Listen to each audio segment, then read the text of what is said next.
Hello everyone. Today I am going to talk about I suppose this is a follow-up with regard to my conversation with Mo, Mr. McMatt Mosif, and it's about, we mentioned the shadow, the unconscious, speaking about social groups and how people can be excluded slash shadowized. Basically, people who trigger things about that remind people about characteristics of themselves which they don't like to hold in awareness and therefore repress.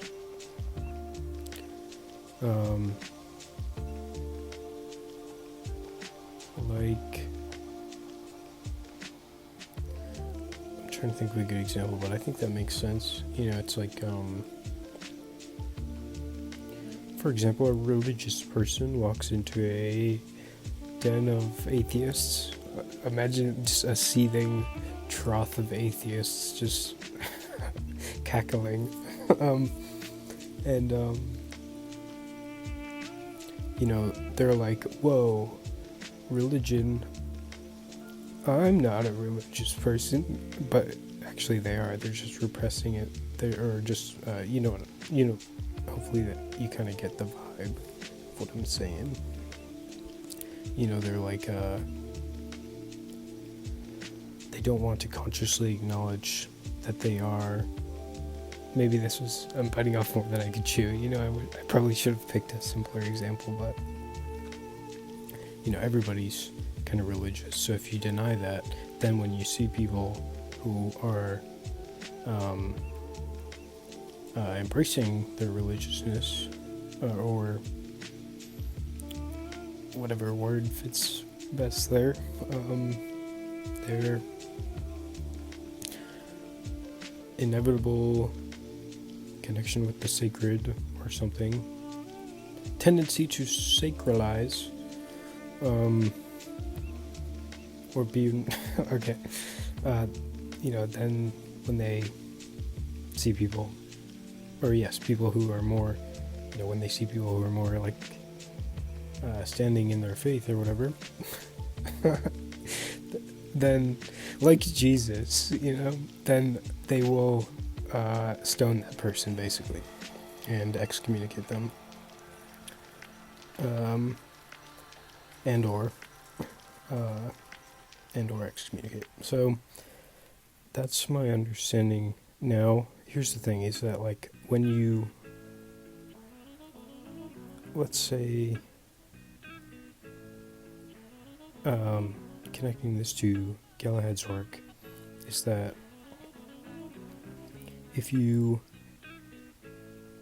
let's say you're living in the Christian story, except you don't want to acknowledge that, you know, then this shadow, this aspect of the reality, you know, we live in a Christian context, y'all, especially if you live in America. It's like, it's 2020, whatever, you know? So if you repress this, then the shadow, it's going to, like, you know, hopefully you can kind of see where that leads. It's like, this narrative, which is when you repress something and it becomes shadowized, let's say, the shadow is like, I kind of imagine it like a fish swimming in the ocean of the unconscious. You know, the unconscious is the part of you that you are unaware of, as far as Jung was speaking, as far as I understand it, or as far as I use that word. And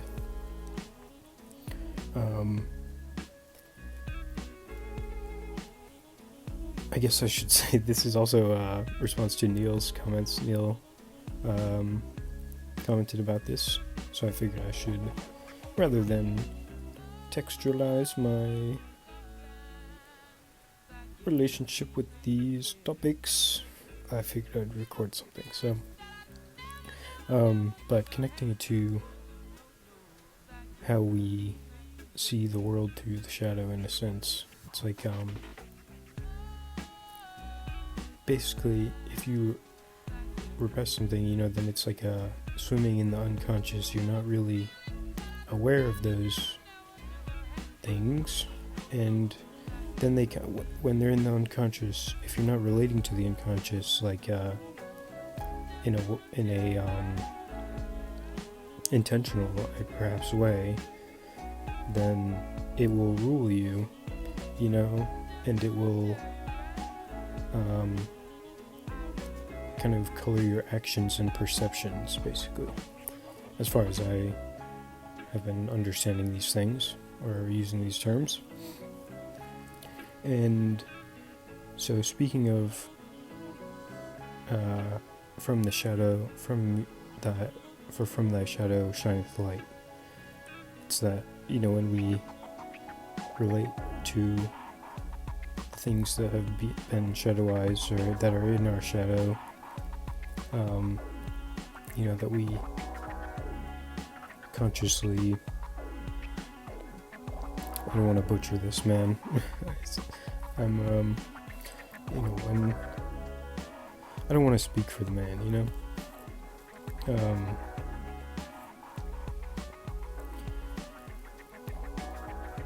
or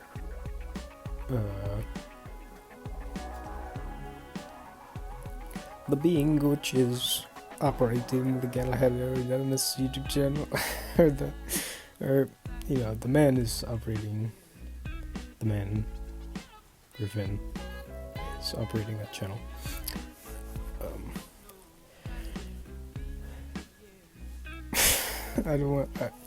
I'm nervous that, like, people think I might be, like, pedestalizing this man, but, more so if I'm pedestalizing anything, it's his work, it's his videos. And speaking of the man, more so, not that, just that I want to be his friend, I suppose.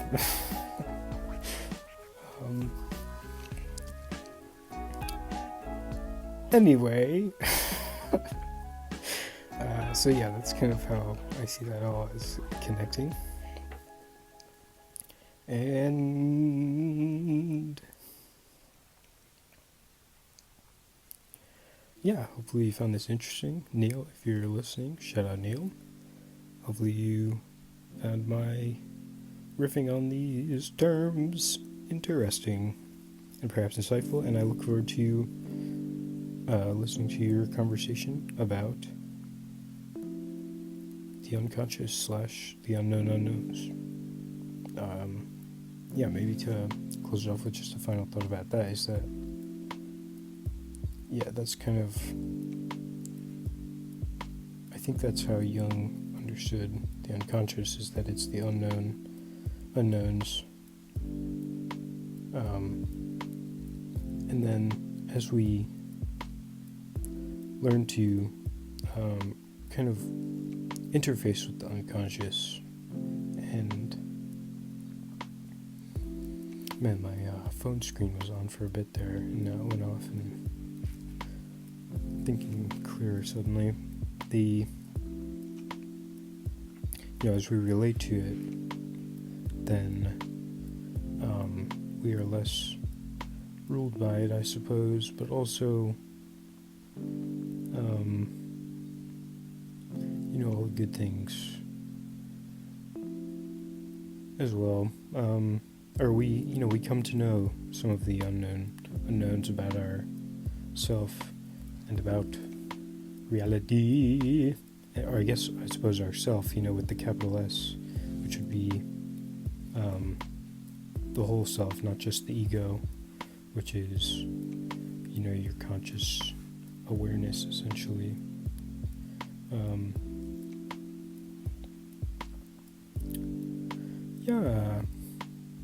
So perhaps you found this Jungian rambling interesting. Thanks for tuning in, and leave a comment if you wish. I cannot promise a heart, but we will see.